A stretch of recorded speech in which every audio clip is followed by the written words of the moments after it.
Charlie Hurt, the great Charlie Hurt, Washington Times opinion editor, Fox News contributor, and Kim Strassel. I want to say the great Kim Strassel, also Wall Street Journal columnist and Fox News contributor. Go ahead, Charlie, take a whack at it. Tell me I'm wrong. Political dirty tricks, Secretary of State, Attorney General, come on. That is not the America I know. That is not the White House that I know. I've served in a couple of them. That is not the way it's supposed to work.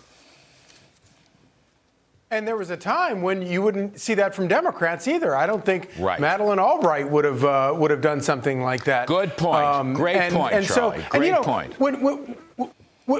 When you look back 6 years ago to when Donald Trump won in 2016, this is what motivated, I think, a lot of people. A lot of people in Washington found Donald Trump shocking, but they are so fed up with the corruption that has leaked into every aspect of Washington, D.C., that they would rather go with sort of the unorthodox or impolitic guy like Donald Trump, if in the belief that he might be able to stand up to this stuff. Mm-hmm. And as we've seen, it's probably even worse than we realized in 2016. Thank you for the Democrat Madeleine Albright. While you said that, I was just thinking Kim Strassel going way, way back. Imagine Dean Acheson involved in a dirty tricks, political letter like the ones that Blinken helped to quarterback. I want to just go, though. We've got some politics to do here. Donald Trump is taking the lead in the polls. He's taking the lead in the endorsements. And he's not fighting Mickey Mouse every day or Minnie Mouse. The latest, I'm sorry, I just couldn't help myself on that. From the Harvard-Harris poll, 55% Trump, 20% DeSantis. So that's a 35-point lead. He's also got a small lead, actually, in that same poll, 45% Trump, 40% Biden. So at the moment, he is riding high. Kim Strassel, I read your article today. I love every article you write. I agree with almost every word that you have written down through the years. You know that. But all I'm saying with DeSantis, who is a smart guy, he's been a good governor. I'm not here to demean his record. But on this Walt Disney thing, this should have been settled in a meeting months and months and months ago, or at least when Bob Iger came back to take over Walt Disney. And Mark Simone said on our show, Trump would have settled this in one meeting. And I think the fact that DeSantis has been bogged down in that has really hurt him. I think a lot of people are saying, wait a minute, he's just not as good as we thought, Kim. Yeah, look, I think it's a double-edged sword, Larry, in that a lot of people do like to see Ron DeSantis taking on woke companies, okay, because they feel as though a lot of politicians haven't done that. I agree with you. I think this has been dragged out too long because it's now distracting him from what he needs to do if he's really going to get into this race, because that's just one fight of many. He needs to be bringing a lot broader, bigger agenda out there to the people, and he doesn't want to get sucked in. Now, look, I'll put it on the other side, though, too. Donald Trump's desire to go in and be in a different place than Ron DeSantis ended up putting him to the left of DeSantis. I'm not sure that necessarily sits well with voters, being on the side of woke Disney either. So this issue, I just don't think is helping anyone very much, and they need to move beyond it. I say one thing, though. I think you misinterpret. I don't want to get into a hassle with either of those guys, but I'm just saying Trump was not an industrial policy guy. Now, Mr. Trump was not perfect. I am not making that case, nor did I agree as a senior economic advisor, nor did I always agree with him. But he was never an industrial. He never wanted to give big companies, largesse, subsidies, that kind of thing that governors and some Republican senators have been doing. And that's the part of your column that I loved. I mean, the GOP has just got to figure out if they're going to be free market, capitalist, pro-growth, or do they want to have pigs at the trough, just like the Democrats in the swamp? I mean, that's, you're making a great point. I don't think Trump was taking the industrial policy position. I think he was saying, look, DeSantis should have done this and been, get out there. And DeSantis should be campaigning, Kim, on the Wall Street Journal editorial. I've said this several times and done riffs on it. Florida versus New York. Tax rates, economic growth, budgets, or Florida versus California. He's not doing that.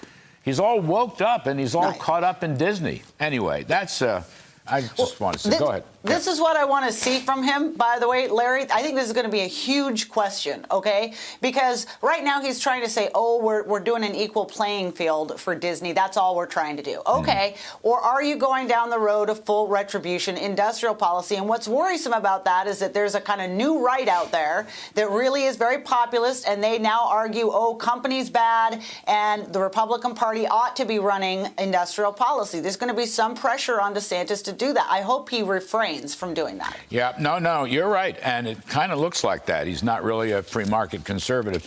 Charlie Hurt, I got one. USA Today, Suffolk, 67% want Joe Biden. These are Democrats, I think. No, these are just regular voters. 67% want Joe Biden. 14% want Robert Kennedy Jr. 5% want Marianne Williams. And 13% are undecided. So a third of those polled don't want Biden. That's the way I'm going to interpret that. And right. This is a story that I don't get, because I think if a Gavin Newsom or a Pritzker, Governor Pritzker of Illinois, if they threw their hat in the ring, they'd knock Biden out in 12 minutes. I mean, Robert F. Kennedy, who has no chance of being president, announces on Thursday, right? And all of a sudden, the Biden people that afternoon say, our guy's going to announce on Tuesday. This is from Bob Kennedy Jr. Anyway, Charlie, you know more politics than I do. What do you think? Yeah.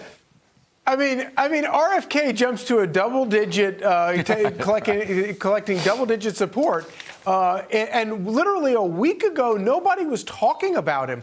Obviously, everybody knows who he is and everybody knows his name, but it was not occurring to anybody that he might get into the race. And then instantly he shoots to double digits. I think that, and also, when he gave his announcement, he did talk about the vaccine stuff. And I think there's a lot of interesting stuff there. But what he really focused on more than that was talking about the war. And I think that a lot of Democrats and a lot of experts in the media are overlooking the fact that the Democrat Party it gets destroyed. They tear themselves apart over these war votes, and we saw it in 2004. We saw it in 2008, where you have a candidate that walks in and tries to politicizes the Ukraine war, which Joe Biden owns lock, stock, and barrel.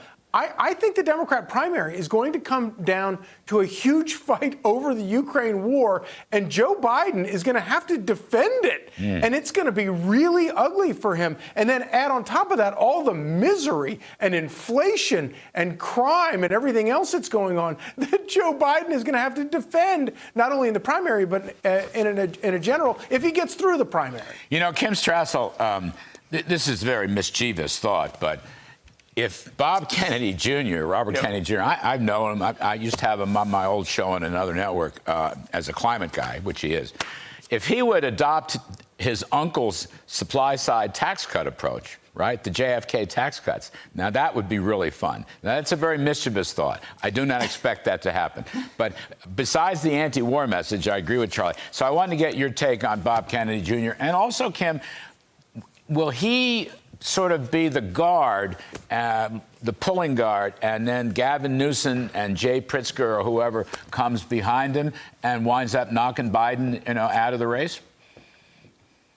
I mean, I can't see how anybody can't be looking at those initial poll numbers, Larry, if they were a Democrat and they were ambitious and not understanding that this is a very weakened presidency that is ready to get knocked off. Look, by the way, can I just point out, if Joe Biden is really going to do this, I think this is a mistake for him and for the country. And I would actually argue that Democrats who actually claim to care about their party and the country, somebody has an obligation to step in and do this. I mean, Charlie was just talking about Ukraine. We're in a new world global disorder, and it is very dangerous prospect to have an octogenarian who's clearly very tired and struggling already be the continuing leader in that situation. So I'm hopeful somebody does look at this. The Biden administration has been trying since the midterms to just project strength to kind of ward off anything like this happening. But once one person is in, I think some others are going to be testing the water. You know what? That was my view. I mean, that's why I think Bob Kennedy Jr. is very important in this. He's like a pulling guard, and then others come. If he opens up a hole in the line, others come right through, and the whole game changes. And it can happen really, really fast. Anyway, thanks to both of you, Charlie Hurd and Kim Strassel. We appreciate it.